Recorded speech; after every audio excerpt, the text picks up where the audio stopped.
Am I the a-hole for telling my dad he wasn't going to be walking me down the aisle? Me 28 female and my husband 34 male got married 2 days ago. My mother and stepfather walked me down the aisle. Backstory. My father 48 male and my mother 47 female had me when they were very young. They were both in conflict for the first couple years of my life and my dad ended up leaving us. My mom went through a court case and ended up getting full custody of me, which wasn't that hard as my dad was nowhere to be found.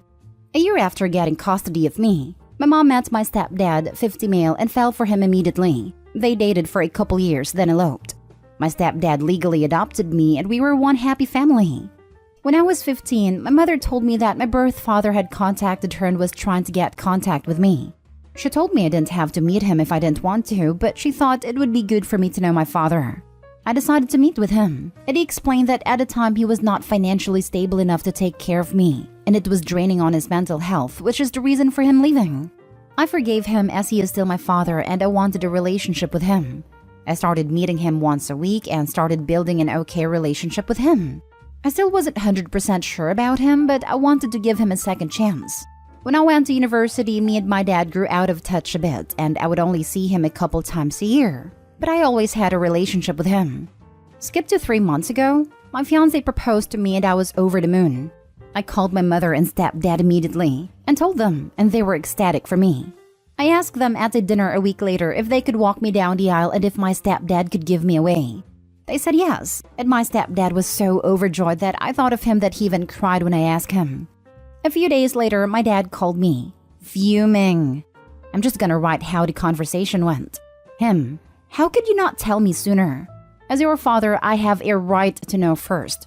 Do you know how embarrassing it is to know that I found out at the same time as some random friend of your fiancé? Me, I only told a few people. And that was because those people were in the wedding ceremony and therefore needed to find an outfit quicker than the people I sent the invites to. Pause.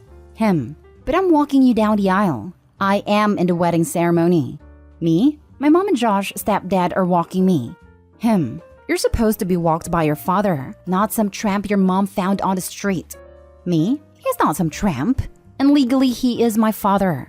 He adopted me while you were God knows where after you left me. He's more of a father than you ever were and ever could be. He hangs up. He responded to the wedding invite with a cannot attend and hasn't spoken to me since. I don't know what to do as I do want him in my life. But should I have just let him walk me down the aisle? Now for the top comments. Not the a-hole. His reaction says everything about him. It's not about you at all. He can't take back those life choices or redo all the missed years. He now sees the consequences and they hurt. That's his problem, not yours. The guy's probably more concerned with how he would look if his daughter rather have her real father walk her down instead of her bio father. Shows what kind of self-centered man he is. Couldn't be bothered staying in touch with his daughter because me. And now he expects to walk her down because he is in her life for some years again. Again, me. Also talking down on the man that raised his daughter, instead of being grateful that the guy actually cared enough about Opie. The man only cares about himself. Not the a-hole. Your birth father chose to leave you and only got in touch when your mom was done with the difficult parts of having a child. Your stepdad is your family. He raised you. Of course you want him to walk you down the aisle. Agreed. I have a cousin who justified leaving his wife and infant daughter with similar logic. The financial pressure was too much and messing with his mental health. He treated his family like a gym membership he couldn't afford and just canceled it. This cousin is the most obvious narcissist I know. I know a few who I think are more toxic/dangerous but less obvious about it. So it's no surprise Opie's dad is a self-centered a-hole. He prioritized himself above his family when he left them and he obviously has not changed since. Next story is titled, Am I the a-hole for saying that my sister will always be a priority and I'd put her on the same level as my own kids? I, 34 male, have a sister Caitlin, 21 female. We have a decent age gap.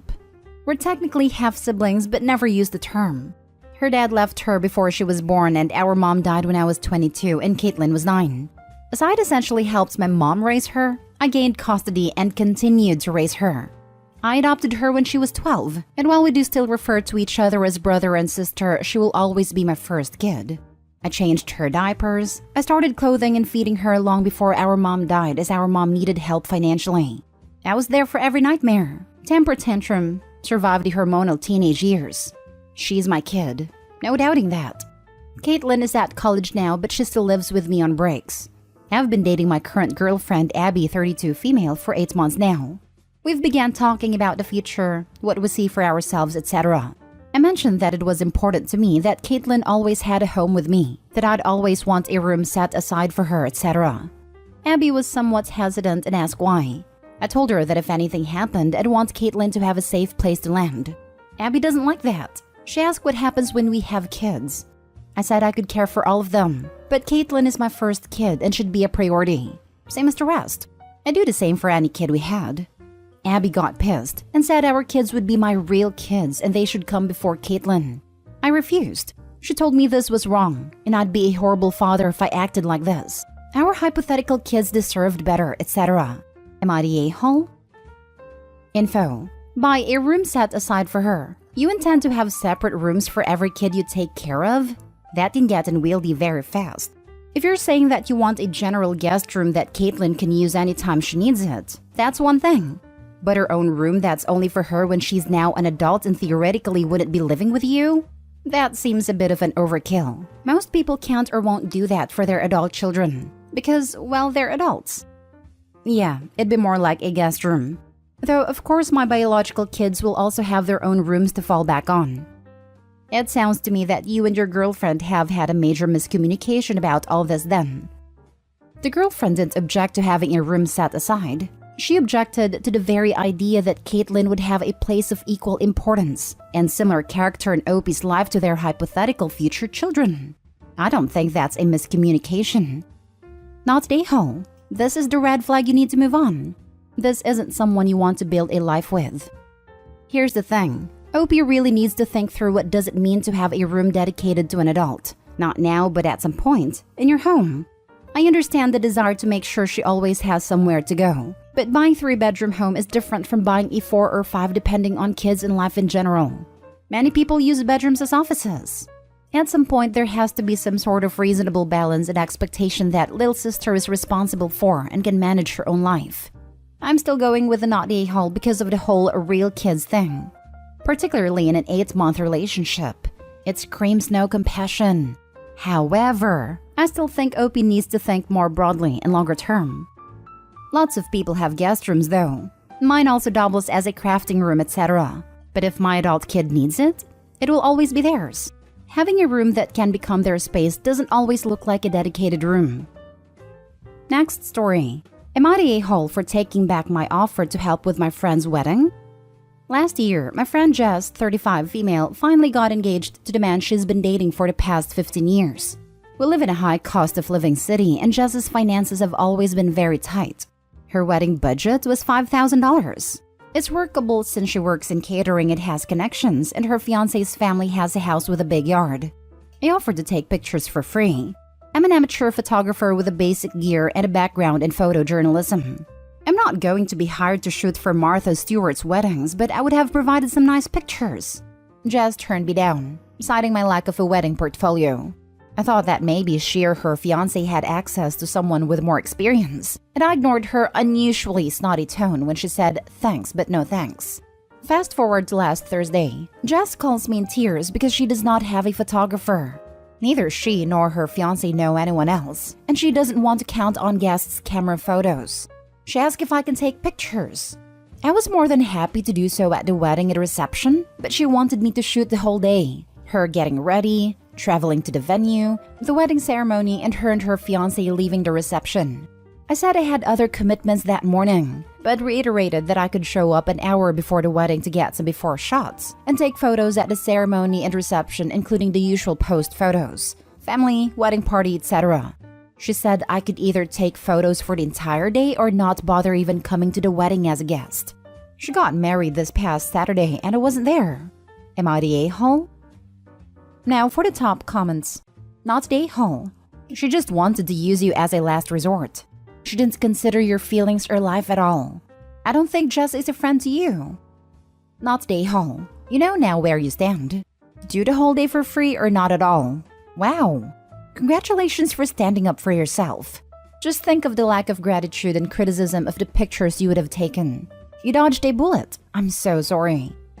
Huge bullet dodged. Sounds like this was a pretty poorly organized event given that bride was scrambling for something as important as a photographer last minute. Bet there were similar problems with the food and drinks given the low budget and poor planning. Opie saved herself time and gift money by not going to this miserable wedding. I don't think there even was another photographer. The bride probably planned on doing this all along to get free emergency photography from someone who had spent time and money investing in it. Reddit may have skewed my viewpoint though. Not the a-hole. Let me see if I understand this correctly. So you offered to do her whole wedding for free and she said no, only to call last minute and demand you come and work a full day. Worst yet, when you offered to do your best, she rescinds the invitation to the wedding because your insanely free offer isn't good enough? Yeah, this isn't an AITA question. This is a why the heck was this person considered a friend to begin with question. Not the a-hole and please get better friends. You seem like you deserve some great ones. This is honestly the one moment of a-holery in all of our years of friendship. You know how stuff like this happens, and when you think back you realize, oh yeah, there was also that time, and that time too. There isn't any of that in our history. Until now, she's been a thoughtful, kind, and a good friend. So it's easy to think the stress might have gotten to her. Well, you're the only one who can decide how important it is to keep her in your life. If it were me and we were really good friends, I'd give her a couple weeks and reach out for lunch. Talk about what happened and how it hurt you. And what's worse is that because of it, you didn't get to share that day with her. See how she responds. But she owes you a huge apology. She might come to her senses and reach out, and she might not. Or she might be too ashamed to reach out.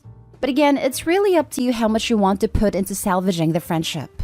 You're certainly not the a-hole, and you're the one who's been wronged here. I think I'll give this 2 weeks. If she reaches out to me to talk, I'll definitely meet up with her. I'll figure out how I feel about reaching out if I don't hear from her in that time though. Now for the last story. Am I the a-hole for helping my sister elope and giving her my grandmother's special ring? Some background to help understand the family dynamic. My 22, parents aren't understanding people. Dad, 57, is significantly worse. He thinks his way is the correct way and we always need to learn from him. He's very, very close to his siblings, especially my Uncle Peter, 60, and always likes to take their opinions. I have a sister Laura, 28. She's amazing, but kind of soft and gets emotional pretty easy. Growing up, my parents were manipulative and borderline emotionally abusive towards her. And I think she also tried to shelter me in a way, so my experiences growing up were quite different from hers. I thought she was just a drama queen and didn't realize until I got older. I'd say mom has changed and tries to be supportive now, but dad's still good old dad. Me and Laura are close, but she's not as close to our parents, especially dad, but she still talks to them. My grams, dad's mom, gave me a ring as a gift for my 18th, which granddad had gifted her a long time back.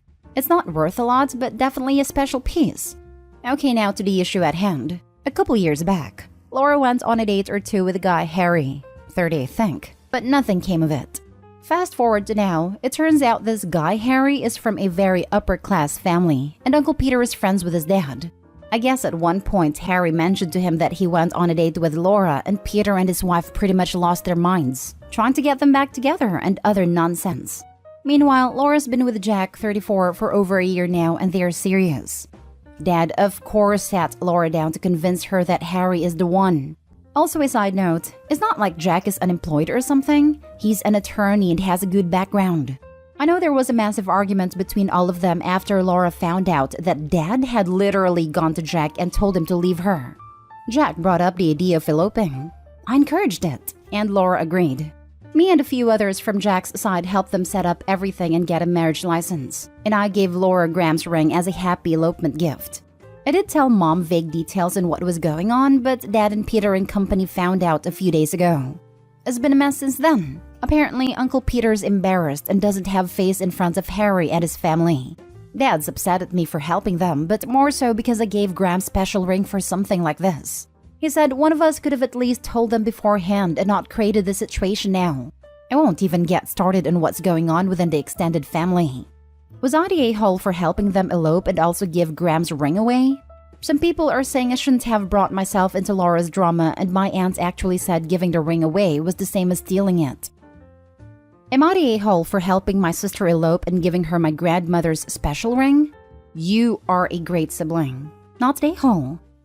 See also, am I the a-hole for making sure that at least one member of my sister's family cares about her as a human being and not just a way to consolidate power with another family? Not the a-hole. It was gifted to you. Sounds like a family heirloom, but seeing as Laura is your sister, it stays in the family too. It's way less risky to gift heirloom jewelry to the women in the family. I'll never understand a passing to the male side, and then there's major drama after a divorce. It's also the tradition for a reason. Women were gifted jewelry as a way to run if they needed to. Until recently, jewelry didn't go down in value after it was purchased like modern engagement rings. Women were given jewels because they are light, transportable, and generally considered one of the few things that actually belonged to her. I mean, not they had to help them. They were going to do it anyway, and all people here have been adults for a long time now. Also, the ring is yours and you are giving it to stay in the family, not to someone from the outside. I'm wondering though in which century you are all living, in which a dad tries to arrange a marriage and the only way out your sister and her boyfriend can think of is eloping. I'm assuming because of the names, and no note saying English is not your first language that you are living in an English-speaking country, so arranged marriages are not a thing. I mean, we live in the 21st century, but my dad and his family probably live in the 15th. They've always been all about status and stuff. Am I the a-hole for calling out my ex-mother-in-law's infidelity after she keeps calling out my divorce? I, 25 female, am separated from my husband, 26 male, due to cheating on me with several call girls. We have a 1-year-old daughter that he only gets to see on weekends, due to him bringing home girls on days when I was working and he was supposed to be watching our daughter. My ex-mother-in-law is one of those crazy Christians you see on TV. Imagine Carrie's mom if she had a mama's boy son who obeyed her instead. And she fully blames me for the divorce, since if I wasn't such a shameful and sinful woman, he wouldn't have cheated. Due to me being agnostic and raising our daughter away from religion. I only allow her in my house because my former father-in-law is a sweet man who loves his grandchild. He survived cancer a few years back and COVID 2 years ago, and he's just too tired to stand up to her. So I don't blame him when he can't get her to be quiet. Recently, they were visiting my daughter, and once my former father-in-law took her outside, she started on her usual insults. Honestly, I was tired. I had worked a long shift the night before and I was low on sleep. So I just told her she can't judge my divorce, since she forced her husband to stay with her despite being a cheating pig like her son. Welp, I basically set off Hiroshima, and she went full on yelling, grabbed my former father-in-law, and they left. My ex-husband called me later that day about how I called his mother a whore. And honestly, he can't judge as he was one too, which led to me yelling and me just hanging up because I was too tired.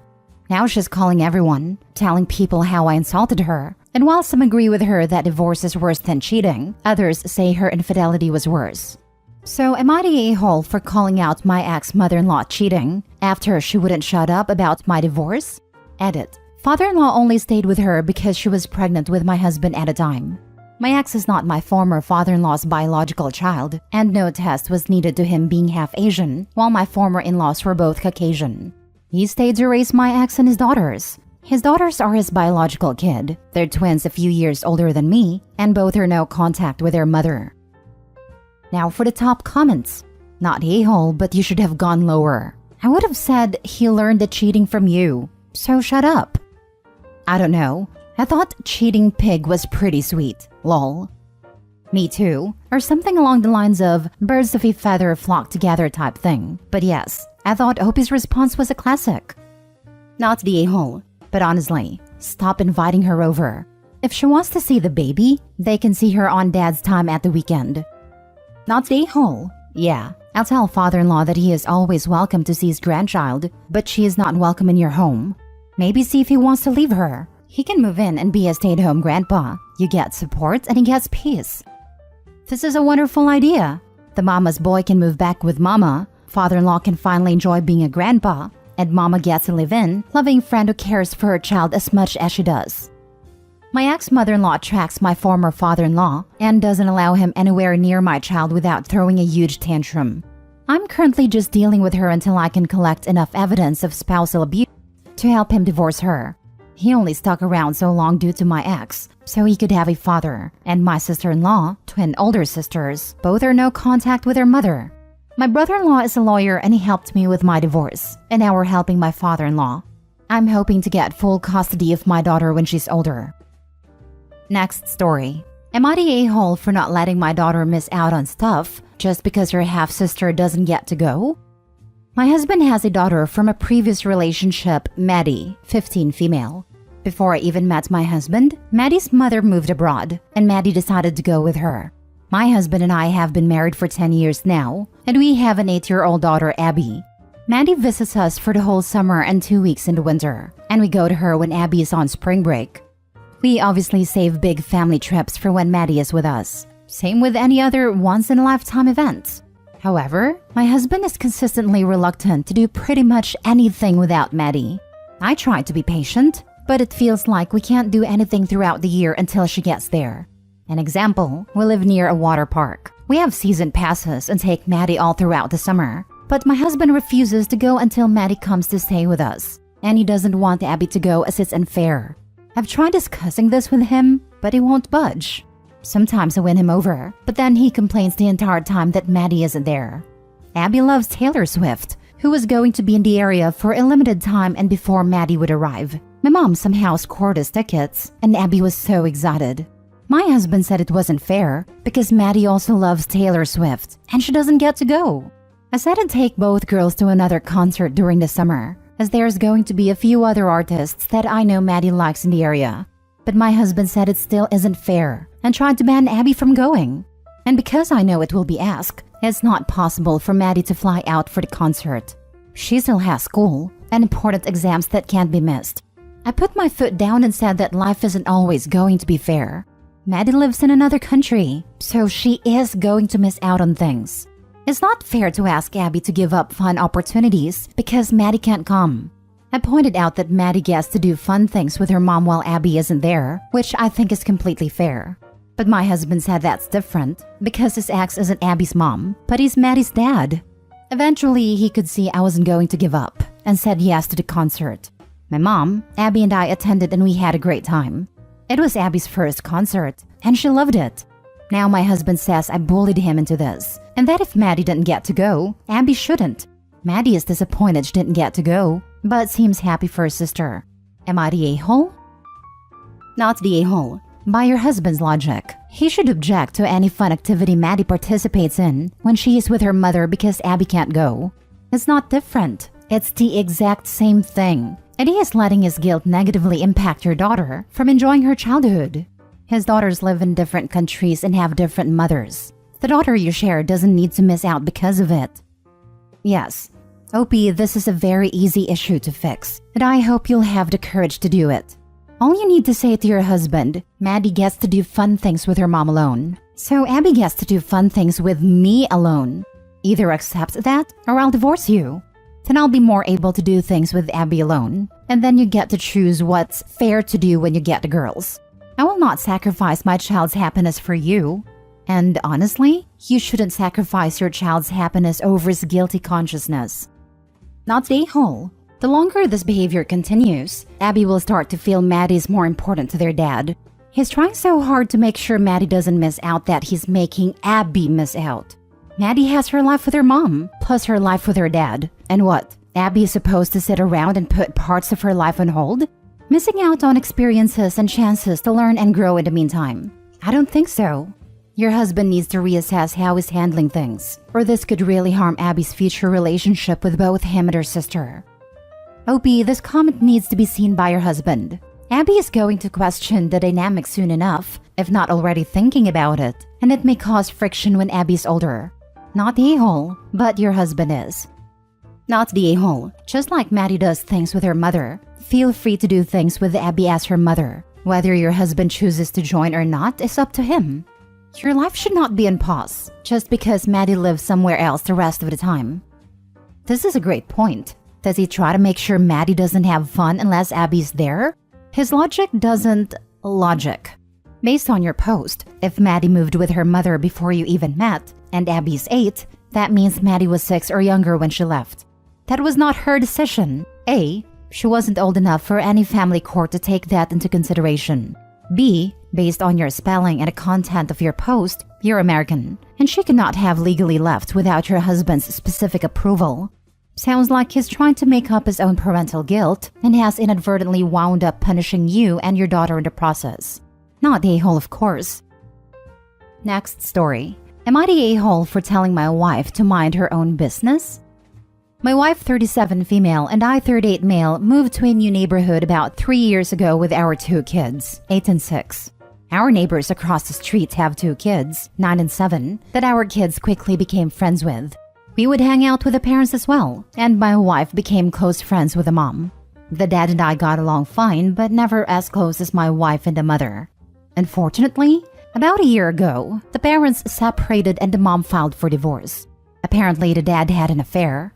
The mom moved out as the house was owned by the dad before they got married, and she took the kids with her.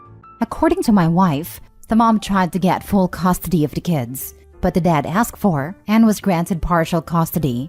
So, he has the kids 3 weekends a month. The rest of the time they stay with their mom. I've only very briefly talked with the dad about the whole thing, as he obviously feels a lot of shame about the affair, and we aren't close enough for me to feel I can ask deep questions about it. The kids all still play together when they can.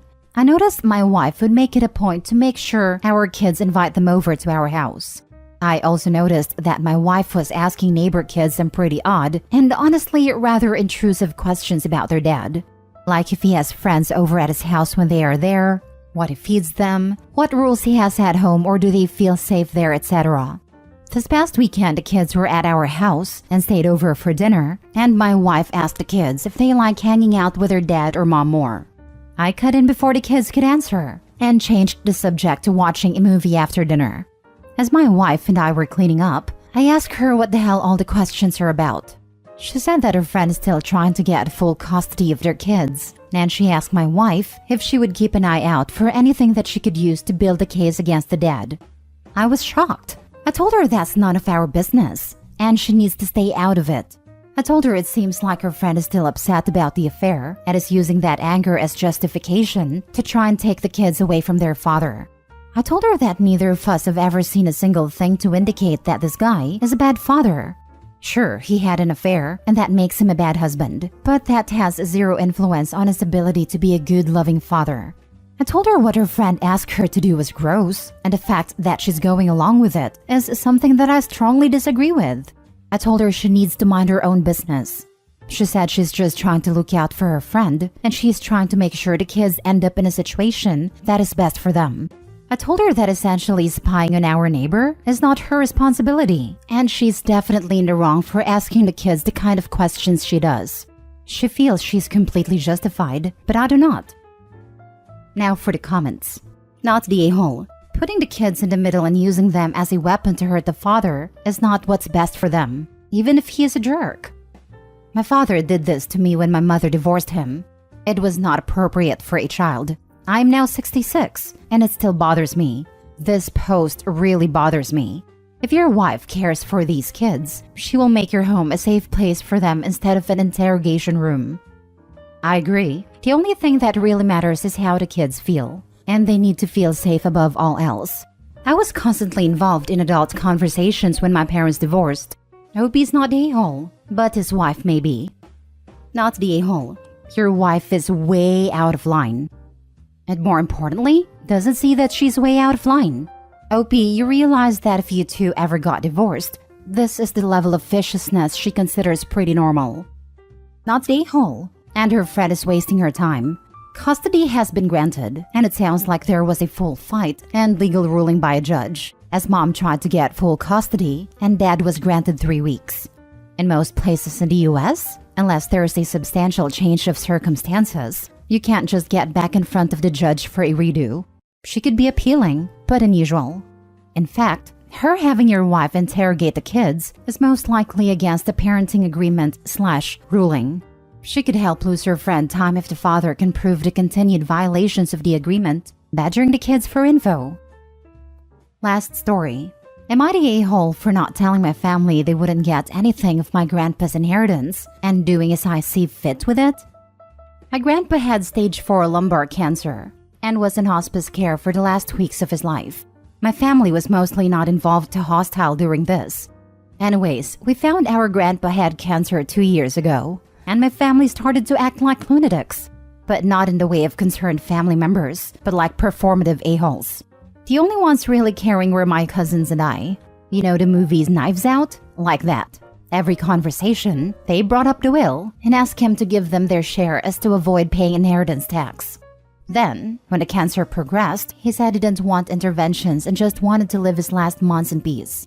But because there had not been any adjustments to the will, my family was pushing for a court order for further treatment. While that was happening, my aunt moved herself into the house. My cousin later told me it was so she could make claims on it after he was gone.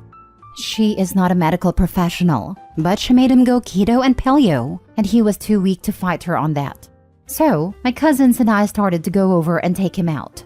But instead of taking him to the park, we would take him to the horses, cinema, pubs, etc. Basically, he had a bucket list, and we would sneak him out to do that. We would also sneak in foods he wanted. And the night before he went to hospice care, we shared a few glasses of whiskey with him and a cigar.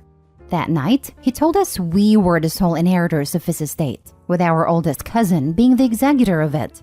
And he asked us to not say anything, that he just needed us to sign something. He passed away a week after. And when our parents got wind of the situation and that they had only been given $5,000 each, all hell broke loose. Our parents are really mad at us. They have kicked us out and are saying that they are going to cut off contact if we don't do the right thing and give them what's theirs. Are we the a-holes for not telling them about anything and not giving them their share? Edit. Please stop giving me legal advice. We have a lawyer. This is not a question about legality but morality. This is way beyond the pay grade of this sub. You need a lawyer. Not really. It's a question about morality. What morals? Sounds more like entitlement on the part of his children to me. Your grandfather wanted his money to benefit the relatives who really cared for him, which is obviously his grandchildren, not his children. That was his right. There was a post here from a man who helped his friend care for his grandpa almost every single day for quite a while. Turned out the old man had a point system, keeping track of how often his various relatives visited him and helped him out. So when the will was read, the friend got the bulk of the estate. Opie got a sizable amount, and everyone else got a pittance, as they deserved. Your relatives don't deserve a share other than what was left to them either. Not the a-hole. Not the a-hole, not even a little, but the rest of the vultures sure are. Live your life free from them, knowing that you have the means to do it. They don't deserve another thought from you. You are not the a-hole, and it is so sad that family acts like this.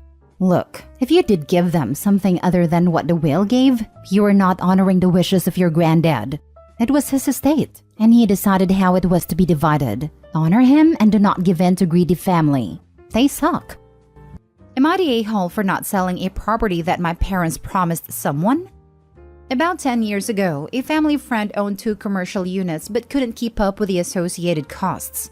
Repairs, maintenance, taxes, etc. It also needed a lump sum of cash to keep their business afloat. So he asked my parents to buy the property from him, with the condition that he could buy it back for free after a few years once his business recovered. My parents could rent it out in the meantime and recoup what they paid. My dad passed away 4 years ago and left me with the property.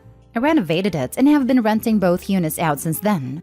This past summer, the family friend and his kids sent me a pretty aggressive letter saying they want the property back for free under the original agreement between them and my parents. There was no contract or anything, it was just a verbal agreement.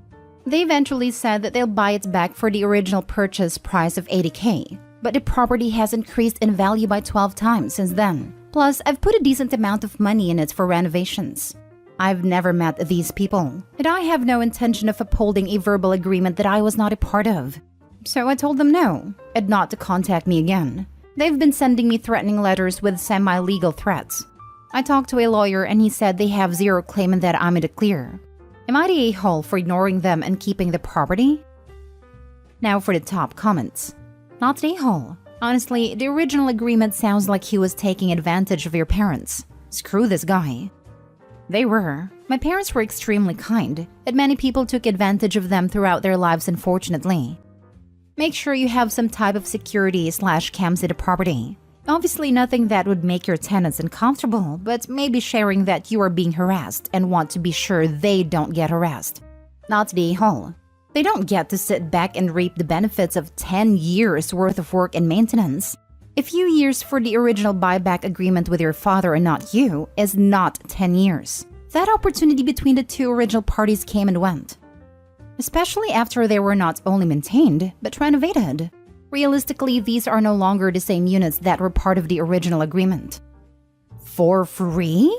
Not the whole. For free or for the price your parents originally paid, $80K, the offer is ridiculous. Get a restraining/harassment order against them. Stop saying you knew about the buy-it-back deal. They might be able to use it against you. I understand nothing of law in the US, but what if they have a recording of you talking about this lunatic deal? Make sure to schedule an appointment with an attorney. Find out what really could be done. Honestly, I don't think the previous owners have a case against you. However, make sure you know everything about the legal repercussions of the buying back for free thing. First, they wanted it for free. Then they said they'll buy it back at the original price of $80,000. The property is worth well over $1 million at this point. My mother, for years after my stepfather died, sent money to a poorer country to help her in-laws. When she told them she had cancer, they still asked for money. When she let them know that she had go into hospice as cancer was terminal, they still begged for money. When she passed away after half a year in hospice, I went through her phone correspondence and let them know she has passed. I kid you not. 2 weeks later, they are asking me for money. I don't know these people, never met these people, never went to their country, and I am not in any way related to them. They keep begging. I sent a scathing response back with a listing of telephone numbers of people who were actually blood related to them. You're in the same boat. These people have no ties to you, and you owe them nothing. They have no contract. Let them chin-wag all they want and sleep soundly at night. Some people are straight-up vultures zooming in on a dead carcass. Yep, this wasn't the only vulture that came out of the woodworks when my parents died. Sorry about your mom, and sorry you had to deal with that awfulness instead of being able to grieve. Next story. Am I the a-hole for not giving my fiancé any of the winnings to pay off her debt? I, 31 male, have been engaged to my current fiancé, 34 female, for 2 years. We are not rushing into getting married. My fiancé has been struggling with debt since she graduated college. Her parents gave her a loan to help with paying some of the debt. Her biggest issue is that she loves to buy things that aren't necessary. What I didn't know was that she had 3 credit cards that she would use and they were already maxed out. She works as a registered nurse and used most of her paycheck to pay off the debt. We decided to go on a vacation and decided to have fun at a casino. I put in a reasonable amount and ended up winning a large jackpot. The money was enough to put towards some of the bills and mortgage. But my fiancé kept begging me to use all the money on her debt, and I told her that I had concerns about her going back into debt. She has been staying quiet and won't talk to me unless it's in regards to the money. When we got back home, we invited her parents over for dinner and she told them how much I won. Her parents were so happy and relieved, and her mother asked if I was going to use the money on her debt. I explained to them that I was going to use the money towards the bills, mortgage, and paying off some of my car loan. I do love my fiancé, but I don't trust her with the money. I did deposit the money into my bank account, but she did trash our entire room trying to find the money. Her family thinks that since I am going to be her husband, that all my money should be hers. I feel that because I have my concerns about her going right back into debt, that I do not trust her with this large amount of money. Am I the a-hole for not giving my fiancé any of the winnings to pay off her debt? Not the a-hole. You really need to rethink marrying someone that would trash your room looking for money that doesn't belong to her. Lots of red flags here. Not the a-hole, and I agree. If she is this bad now, it will get worse when you are married. She will be constantly putting you and your credit score in trouble, OP. One of the most common reasons people fight or divorce is due to money, and divorce is causing a lot of financial damages on its own. Seriously think about the marriage. Ask her if she's willing to go to a money management and budgeting course to get a handle on her debt, and possibly pay off and cancel a card or 2. If she won't do any of those things, she's just using you to pay off her debt and then charge things back up. Not the a-hole. I have to agree. I hate to say it because I don't like judging people who get into financial troubles, but Opie's fiancé sounds like one of those people who can't stay out of debt. I know people like this. I have a friend who had credit cards she kept secret from her husband so she could spend money on salon visits, clothes, and toys for their kids. After he died in a bike accident, between the insurance and the money people gave her as a young widow, she got all her debts paid off. Guess what? In 5 years, she was deeply in debt again. I'm all for married couples sharing their resources, but this sounds worrisome to me. Opie and his fiancé may not be financially compatible. Listen to this, Opie. This was my brother's first wife. She expected him to pay for everything even before they married. While she regularly got fired from jobs at the 4-month mark, it ran up to huge credit card debts the whole time. Guess who ended up divorced and filed for bankruptcy afterwards? Dude, I would seriously consider canceling the engagement. Not only does she have bad money habits, she trashed your room looking for the money? You know what that sounds like? An addict. Has she been evaluated for a shopping addiction? You're right to not want to pay off the debt for her. It sounds like she would just get right back into it, not stay whole. Agree. And why is no one bringing up her trashing their place to look for the money he'd already deposited? Holy smokes, is that some unhinged crap? Not stay whole and break up with this lunatic, please. And yes, she'd definitely have just blown through more money. Next story. Am I the a-hole for leaving my daughter in economy class and refusing to change her seat? My daughter Meg, female 18, is a very active person in social causes. Go to marches, help with NGOs and homeless people. The recent cause she embraced was the criticism of capital accumulation. My husband and I come from a wealthy background. Although our parents don't fully help, we know our privileges and the ease with which we can achieve our career and financial success. But Meg doesn't seem to understand. She often criticizes each more expensive purchase, saying that we could donate this money to people in need. I really understand her ideal, but it gets annoying all the time at any purchase she's criticizing. What she also doesn't understand is, the little of this excess capital of ours, she has the freedom to do all this in time, without money stopping her. All the luxuries like iPhone, car, and money are given to her so she can walk as she wants. And we agreed to help when she said she would like to take a gap year to delve into the causes. After 3 years without traveling because of the pandemic, we decided to take an international trip. Again, Meg talking about it being an unnecessary expense to go to business class and that money could go to other things. She proved her point, and we decided to go class save on a 10-hour trip. On the way to the airport, I talked to my husband that he could go to the gate and I would go to the duty-free to see some stuff. Meg butted in and started the same rant again.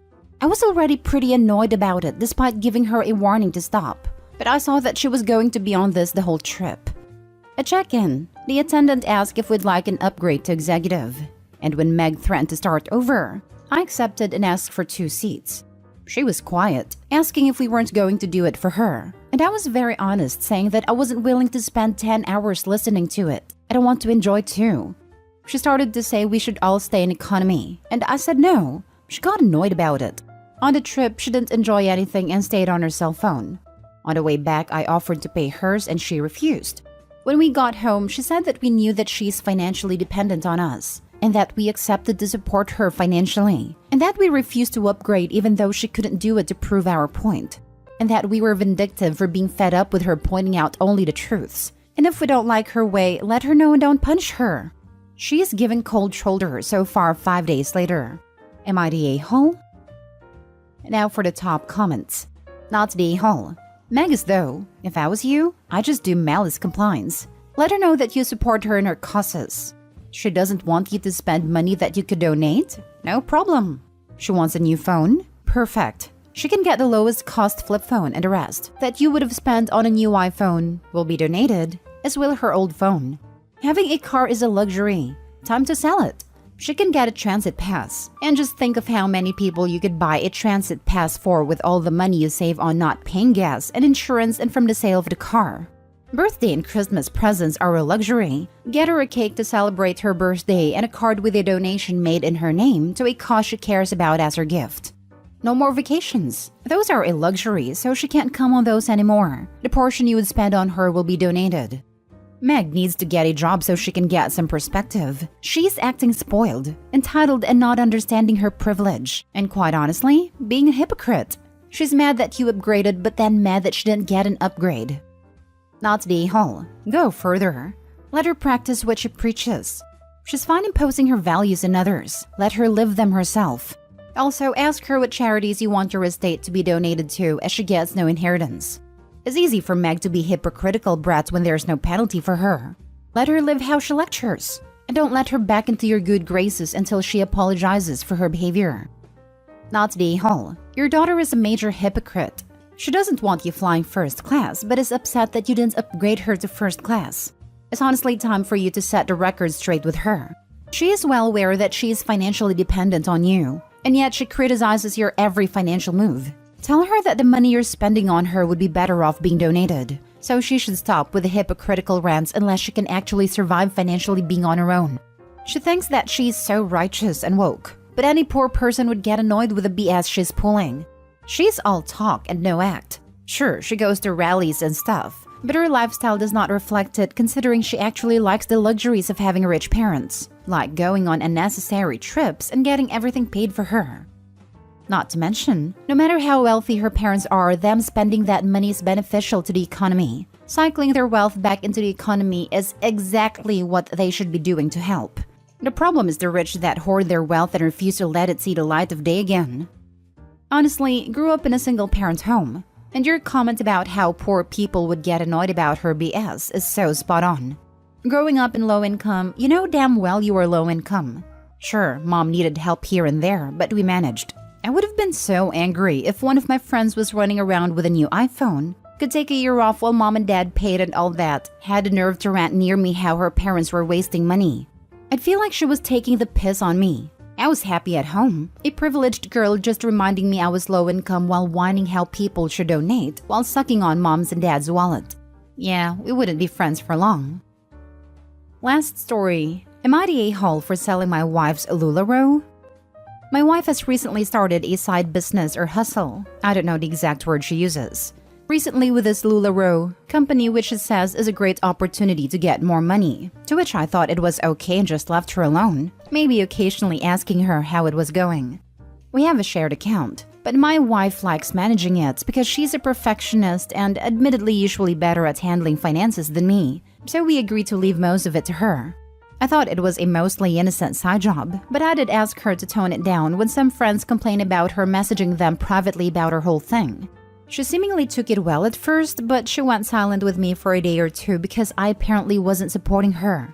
She has a lot of merchandise in the house, some of which she puts in a spare room in which it's literally almost filled, but she keeps telling me that people are buying, etc., etc., and how I'm not trusting her whenever I brought it up, tears in the eyes and such. I finally decided to check our account and turns out she spent a decent amount of money on this stuff, as well as taking a dip in some of our emergency fund, which admittedly made me angry and kinda not in a clear mood. I decided to sell most of her merchandise when she went over to her parents' house for relatively cheap, as it wouldn't really sell for much higher. And while it was a good decision at a time, with the way my wife and some family/mutual friends reacted, started to feel like the a-hole. When she came back, I told her and she freaked out at me, saying it was abusive, horrible, and other insults, before leaving to stay at a friend's house. And some family who heard about the whole thing are saying I'm in the wrong because I'm being an unsupportive husband. Starting to feel guilty but wanted some outside opinion. Am I the a-hole? LuLaRoe is a very dangerous pyramid scheme. Have you watched the documentary LuLaRich? It's very informative and shows all of the lives this MLM has ruined. Yes, your wife needs to watch this documentary, and so do any family members who are confused about the business opportunity. LuLaRoe is a predatory MLM which encourages people to continually buy more and more stock. Not the a-hole. Your wife is in the grip of a failing MLM. She's not thinking rationally, and you should not let her manage your finances. This MLM has destroyed lives and left people bankrupt. That your wife is doing this after it's well known they're failing is even more reason for you to protect yourself immediately. Yes, I was surprised to read anyone was still selling this product. Not the a-hole and separate your finances until your wife comes to her senses. Everyone sucks here. Go talk to the folks at r/anti-MLM for suggestions on how to effectively deprogram your wife. But however misguided this venture might be, I don't know how you expected stepping in and taking over without so much as discussing the situation with her first was going to end well for you. Like she discussed spending their joint money in emergency fund?